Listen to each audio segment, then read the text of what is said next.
Yuki from developer Arvore brings an action figure to life in a bullet hell shooter, but does it deliver a playtime favourite or get left on the shelf to gather dust?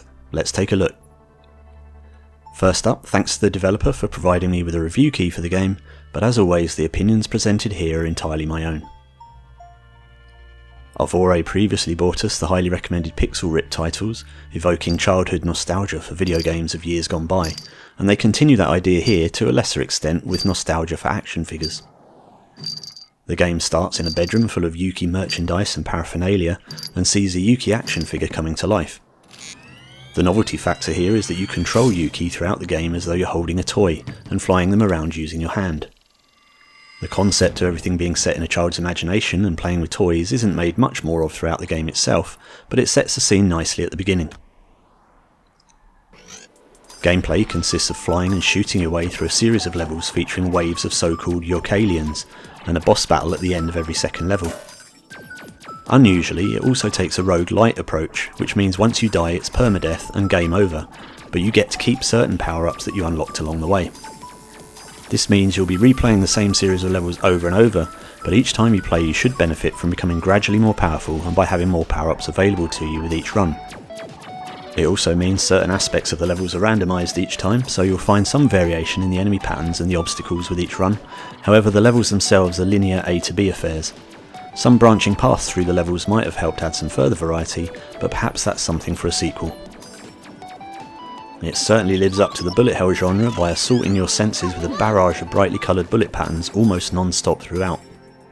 At first this may appear entirely overwhelming, but you gradually learn the different types of bullet patterns and the best techniques to deal with them. Something that soon becomes apparent is that you actually have to physically move around quite a lot to stand the best chance of survival, and this is best played standing, as playing seated, whilst possible, will put you at a distinct disadvantage.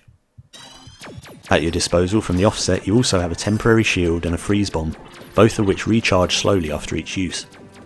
It's essential to make use of these as they both provide valuable seconds of breathing space and can get you out of a tight squeeze.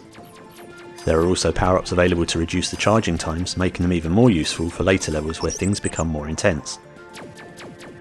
As well as the enemies and bullets, you often find yourself having to manoeuvre Yuki through various obstacles and collapsing bits of scenery. It actually took me a while to get used to the fact that I didn't have to avoid the bullets and obstacles with my own head, it just felt like natural instinct to do so. You also control your loyal sidekick Pod with your other hand, but luckily they're immune to any damage. During play you collect Creative Drive, which acts as the game's currency at the end of each run, allowing you to purchase new power-ups and charms. Purchasing a power-up doesn't directly equip you with it, but it instead unlocks the chance to find it in a capsule during your future runs. Dotted throughout each level you'll find these capsules which, when touched, will put the game into slow motion for a few seconds and offer up a random selection of unlocked power-ups for you to choose from. Another option is to bank some extra creative drive to allow you to purchase additional power-ups before your next run. This adds a really neat tactical aspect to the game, as you have to decide which power-up is going to benefit you the most at that moment in time. There were more than a few moments where I found myself frozen with indecision as to which one to choose. There's a huge selection of power-ups to unlock, including drones, missiles, increased fire rate and shot strength. Between runs you can also purchase charms. These differ to power-ups in the sense that they're instantly applied to your character and are active throughout all future runs. Finally, by reaching certain levels you can also unlock new blade wingsuits. Each of these has different pros and cons, such as the rate of fire, strength of shots and special features like heat-seeking bullets. You can switch between the unlocked suits before starting each run, and you'll soon settle on a favourite depending on your technique. You'll notice in the main menu there's a greyed out option for an endless mode. This has recently been added to the PC version and will be coming to PSVR with a future update. It adds a new mode to the game where, as the title would suggest, you play through a single increasingly difficult level to see how far you can get. A nice feature which extends the replayability beyond the main campaign.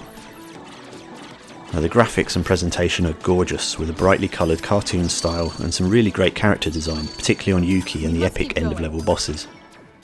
I really like the way Yuki animates as you move her around the screen, as it really sold the illusion of moving a character around rather than just shaking your hand in the air. The levels themselves are also beautifully designed and quite varied. The regular enemies are slightly disappointing by comparison, as although they're well drawn they're mostly just heads or shapes that don't particularly animate, but instead just float about the screen spewing bullets. Having said that, your focus when playing is definitely on the bullets, so I can imagine having lots of animation on the enemies themselves would become a bit distracting. The various obstacles and bits of scenery that collapse in on you also look great and add to that 3D effect, at times reminding me of playing Star Fox on the SNES.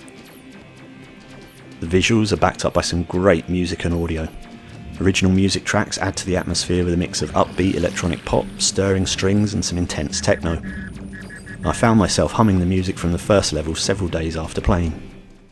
There's plenty of explosive sound effects and some limited speech at select moments, although it might have been nice to have a bit more spoken word for the tutorial and storyline.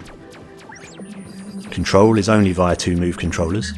The control scheme is simple, with one hand controlling Yuki and the other controlling Pod, with the trigger button for firing and the move buttons for activating the shield and the freeze bomb. There are no comfort controls, but the speed of movement is slow, so unlikely to cause any motion sickness. The game can be played seated, but as mentioned, this puts you at a distinct disadvantage when dodging bullets and obstacles, and can get tiring on the arms after a while. My main gripe with the controllers, and probably with the game overall, is that there's no rumble. This means there's no tactile feedback for bullets, impacts, power-ups, or indeed anything, which slightly detracts from the concept that you're holding an action figure. However, not all is lost. I chased this up before putting this review together, and I have it on good authority that rumble will be added to the game in a future update, most likely arriving at the same time as the Endless mode, so keep an eye out for that. Overall, the game is very polished and beautifully presented. Your enjoyment may depend on how you feel about the rogue-lite approach of having to replay the levels over and over, but personally I loved it and found myself losing hours to that just one more go factor. It's also very well balanced, so that the progression and power-up system keep things interesting and helps you progress further with each play. For the asking price of £15.99, Yuki provides a good amount of entertainment with a lot of replayability and is definitely worth taking out of the toy box.